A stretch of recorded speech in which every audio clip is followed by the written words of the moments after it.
Welcome to my first video. In this series, I'm going to be taking a look at the claim that there are 350 Old Testament prophecies fulfilled by Jesus. This is a claim I heard when I was a Christian and believed, and never really looked into. When I wanted to look into it, I never really saw anything on the internet or from pastors or anyone who could explain any of these claims, let alone debunk them. So I went and researched it all myself and decided I should put it on YouTube so now you don't have to do the research yourself. I did eventually find a source for all of these claims, and I've pasted a link to that in the description below. So without further ado, let's do this. The first one I'm going to tackle is the claim in Genesis 3:15. Now there are 3 prophecies in this verse alone, and I'll get into that more in the next one. The claims are seed of a woman, virgin birth, he will bruise Satan's head, and Christ's heel would be bruised with nails on the cross. These are all found in Genesis 3:15, which goes, "And I will put enmity between thee and the woman, and between thy seed and her seed. It shall bruise thy head, and thou shalt bruise his heel." The first thing you'll notice is that this does not look like a prophecy. It does not mention a Messiah or anything. But we'll start with the first one. Seed of a woman, virgin birth. I had to look into this because it doesn't say virgin at all.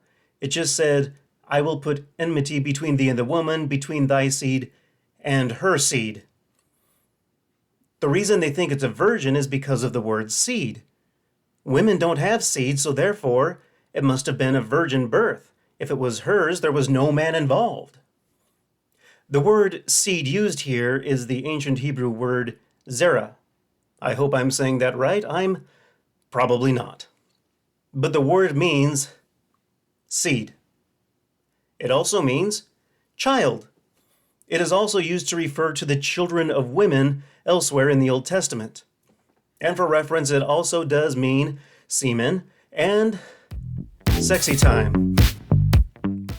But no, it does not mean that it was a virgin birth. It just means her children, unless the snake was also a virgin when it gave birth to kids. The next claim is that he will bruise Satan's head. I don't recall Jesus ever bruising Satan's head. But let's take a look at the claims that they say fulfill this prophecy, which can be found in Hebrews 2:14.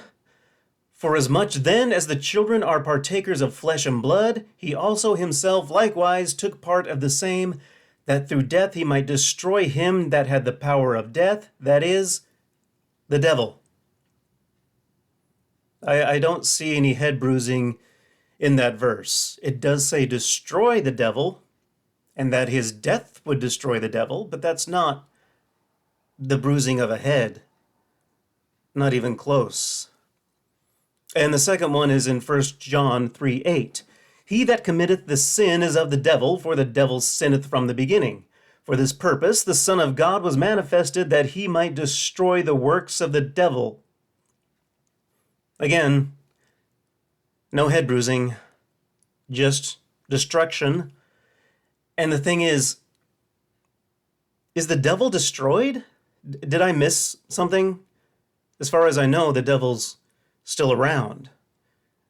So this prophecy isn't even fulfilled in the Bible. It's just promised to be, but hasn't been yet, which means it's not fulfilled, even if bruising a head is destroying. I can't imagine that it would be. Now on to the third one, that Christ's heel would be bruised with nails on the cross. I don't even need to look at the fulfillment verses on this because Christ's heels were not bruised. They were punctured, run through, nailed to a cross, not tink, tink, tink, ow, that bruised. This isn't even close. Now granted, snakes will puncture the heel of a child that it bites, but when they don't puncture, they will also bruise. So yeah, I don't think this was fulfilled, and again, it wasn't Satan Who did this? It was the Romans at the behest of the Jews. Not Satan. Satan didn't nail Jesus to the cross. And if you remember, Jesus' death is what destroys Satan, so why would Satan nail him to a cross to kill him, only to destroy himself? This doesn't make any sense. But I'm not done with it. I want to talk about the verse itself, Genesis 3:15, and the other verses around it. In case you didn't already know, this is not a prophecy. This is a curse. This is a curse on the serpent of Eden who was talking to the woman in the garden. When it convinced the woman to partake of the fruit of the tree of the knowledge of the good and of the evil, God got mad and cursed both the woman and the serpent and kinda the man, but the curse really wasn't that much. It's just, you will have to work for your food, which he already told him he had to do. So there's that. But yeah, this is a curse on a serpent. It's not a prophecy. A prophecy is a communication between a divine being and a mortal, or a communication that's divinely inspired from a mortal, so that mortals can prophesy. But this is not a prophecy. It's apparently God to the devil, which isn't really a prophecy at all. But more than that, it also says that the serpent will be cursed to crawl on its belly and eat dust for all of its days.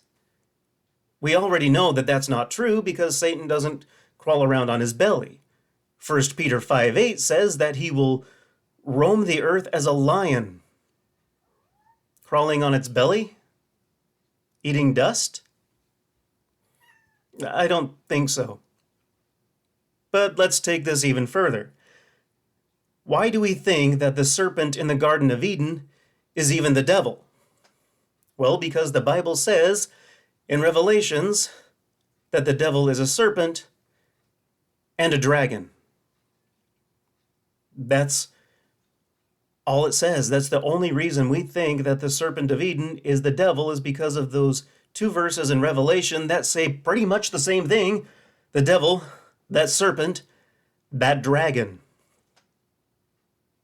So was the serpent of Eden a dragon? From here on out, I want to see that the serpent of Eden is portrayed as a dragon. That would be way cooler and far more interesting than just this snake. Or whatever. So there are the first three claims as we have them. This isn't a prophecy. It isn't about Jesus. And it pretty much isn't even about the devil. It's just God cursing a serpent. There was no virgin birth, no head bruising, no heel bruising, and none of it was fulfilled. In future installments, I'd like to cover the most common first, and then I would like to cover the more obscure ones. I think next I'll cover born in Bethlehem. That's a fun one. Well, I hope you'll join me next time, and I hope you got as much out of this video as I did out of researching it. Thanks for watching. Like and subscribe if you want to see more of this content. Toodaloo.